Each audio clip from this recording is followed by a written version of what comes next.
This is Rugby Roundup.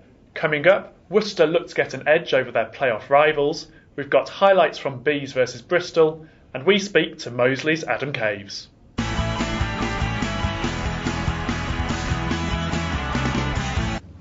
Hello and welcome to Rugby Roundup. I'm Paul Bradley in for Chrissy Savas and I'm joined by Brian Dick. Hi Brian. Hi Paul.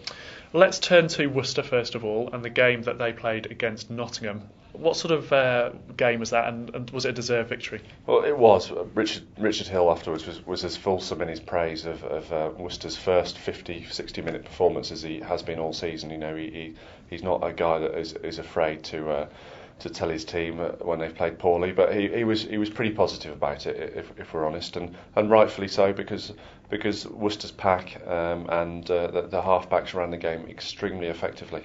They'd struggled with playing Nottingham at home earlier in the season with giving them too much loose ball and too many broken fields. So they managed to control, you know, keep the tiger by the tail to much greater effect, and you know they scored their fourth try just after half time, by which time they were pretty comfortable. So it was a good job done, though not faultless. Richard Hill's seen this as an opportunity to get a bit of an edge over some of his playoff opponents as well. What do you make of that? Yeah, well, they've got London Welsh this weekend, and they're likely to face Welsh when the playoffs start as well. He thinks that they put a little bit of clear blue water psychologically between themselves and Bristol and Nottingham and the sides that they're likely to face. They've beaten them all, so you'd have to say that to an element that is the case, but that's not the whole story for me, because as in this Nottingham match, the one just gone, Worcester tend to give their opponents cause for hope as well. So so Nottingham will come away from that match having scored 3 tries towards the end, thinking with a seed of hope, and it doesn't take much for a small seed to germinate and become something quite sturdy. And whilst Worcester arguably did pull at some trees, they didn't clear them, and those trees will take root, and in knockout competition, there's no one's out of it, and Worcester certainly haven't delivered the killer blow yet. Okay, well here's the point that Richard Hill was making, and these were the views. It looks as if at the moment it's London, Welsh, Nottingham, Bristol will be the other 3 teams in the league in the playoffs. We've certainly made a mark against Nottingham, and we need now to prove a point against London Welsh as well. We need a big win against them, ideally, just to make it clear that when we play against them again, they're under no doubt as to who is the stronger team. So I think we've made points against Bedford. When we beat them 32-0, we've sent them away with something to think about. Cornish Pirates, I think we gave them a bit of a shock. They lost their home record down there, and of course after us they then went and lost to Esher the week after, which shows what can happen when a team puts so much effort into one game and then it gets a disappointment and has to try and raise itself for the following week. So I think we've had a psychological edge over Bedford and Cornish Pirates. Last weekend's game against Nottingham, I think, has given us a psychological edge over them, and that's what it's about leading into the playoffs. And now we need to prove a point against London Welsh. So there's bags of motivation for us to have a good win against them. Well, that was Richard Hill. Now moving on to Bees, they lost against Bristol, but there's still some promise there for them ahead of the relegation playoffs. There is. This defeat confirmed their place in the relegation playoffs, but Russell Earnshaw said that he knew in December that Bees would likely to finish in the bottom 4, so that's no great news to anybody. This defeat, it was a 10-point loss, but it came with a pretty good performance. If you consider the fact they'd played and beaten Rotherham only 4 days prior, 14 of that same side started again on Sunday, so they had to go to the well again pretty quickly. And the well wasn't dry for an hour. They really did worry Bristol, who are a pretty glass-jawed bunch, if you ask me. The performance was lit up by a try for Ollie Winter. We've got footage of it, and for me, this is the try of the season so far. It's backs and forwards intermingling.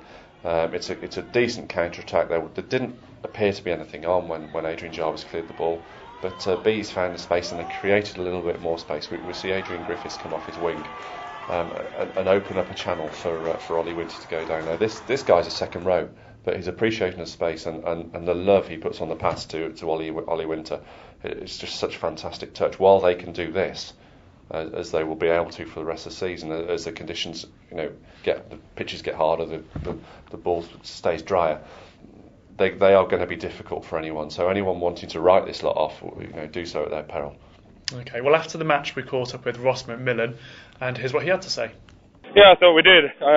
We had Bristol on the rocks, to be fair, in the second half, going into the second 20. It's a bit disappointing, if I'm honest. We had a lot of possession, and in defence, it was only a couple of missed tackles where they come into it. But a couple of months ago, in the same circumstances, the same kind of intensity of the game, we were potentially giving away a couple of tries. But it's a testament to how far we've come as a team. As a general, that we didn't fold and we actually came out fighting. That was Ross McMillan. Now, there was another highlight of the game, one of quite a few. It was this try-saving tackle, which was really quite something special.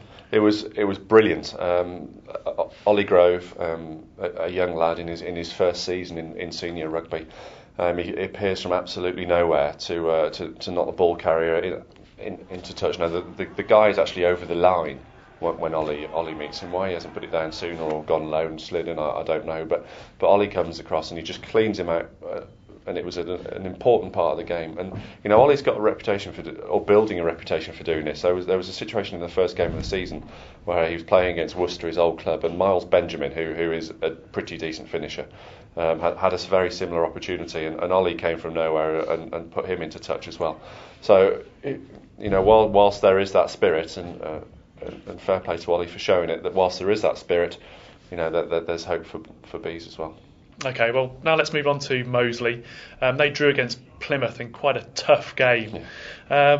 What did you make of that result, and where they're going to go from here? Well, it was a difficult game to love. It did what it said on the scoreboard. It was 6-6, 2 penalties apiece. Both sides will inevitably, in a tight game, look at where they missed out and claim they both should have won. Plymouth arguably should have had a penalty try, or at least a couple more penalties when they had a spell of pressure in the second half, and Moseley were resorting to some pretty illicit means to stop that big old rolling maul rumbling on. But Moseley will say that they were the one that missed the kicks. Ollie Thomas missed a couple of penalties. He missed a drop goal. It was a very windy day, so not too much censure there for that. Ollie also had a chance to score a try when a ball went to ground, and he hacked it ahead twice. And I wonder if a more authentic winger might have converted that opportunity. Where do they go from here? Well, they play Rotherham on Friday night, and with Moseley, it's all about the state of mind. What is going on between their ears very, very much depends what sort of side they are, and we'll hear from Adam Caves in a minute. He thinks they're in a reasonably positive place. Okay, well, you mentioned Adam Caves, and here is what he had to say. We came here with a plan. Some of it came off, some of it didn't. But we're just building now, obviously, for the whatever side of the playoffs we end up in. I think we've got a good thing going at the minute. The lads are playing for each other, and it's just been said in the team huddle that the other side of Christmas we'd have lost that by quite a lot by just our crap defence. But I think defence massively kept us in that game today. But all credit to the boys, they've stepped up and just played our hearts out really. And it's a long way to come for a draw. A draw's almost as bad as a loss really at times, and it's definitely one that we feel that has got away rather than. Well, that was Adam Caves. Now he's saying there that the team's quite united at the moment, which is going to be encouraging, isn't it? It really is. It's an issue with Moseley. Last season there were all sorts of divisions in their team. There was backs against forwards, and it didn't run smoothly. This year they have started to play for each other latterly in the last 3 or 4 games, which they've won, and they remain undefeated. They've started to play for each other now. As I said earlier, the Moseley's state of mind is key, more central than I would say any other side in the division, because if they're switched off or they don't fancy it, London Welsh go and put 68 points on them as they did, or Plymouth come to Bilsey Common and pick their pocket without playing well, playing appallingly in fact, but Moseley was so poor that day. If Moseley is switched on and they're up for it, they go to London Welsh and they beat them. They go to Plymouth and hold on for a draw in very difficult circumstances. Had they had they had the same mentality of when they played Plymouth at home at Plymouth, they'd have been blown away. Similarly, the flip side of that is, had they put in a performance against Plymouth at home that they managed on Saturday, they'd have won that game at a canter as well. So state of mind, psychologically, it is almost the sole arbiter of what sort of performance we're going to get out of Moseley. Okay, Brian, well, thanks for that today. Thank you for watching as well. We'll be back next week with more Rugby Roundup.